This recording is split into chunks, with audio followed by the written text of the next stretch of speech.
pyes veten, çai thuhet, përmirëso këto gjëra, okay, bëu më pak individualist, gjuaj me të majtën, depërto nga e djathta, ktheu mbrojtje, dhe sa po ti plotësosh të set aftësish, unë ty do të marr kombëtare.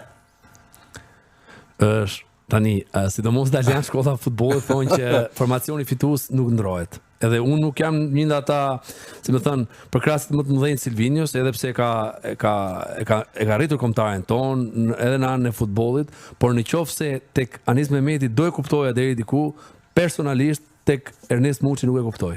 Po flisim për Mehmetin.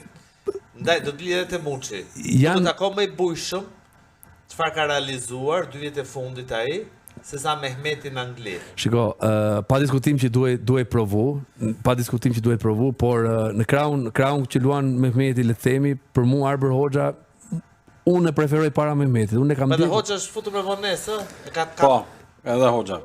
Edhe Hoxha. Nëse do flisni për Hoxhën, do të bëjnë diskutim ndryshe nga i Mehmetit. Unë them që Silvinho bashkë me Myrtë Uzunin, që ka bërë shumë mirë, besoj se i ka idetë e qarta të formacionit kombëtares ton. Dhe unë personalisht thash, absolutisht jam pro grumbullimit me Mehmetit, që duhet provuar më shumë, por mendoj se Silvinho e ka në kokë se kur do jenë vinger atanë edhe kështu me radhë.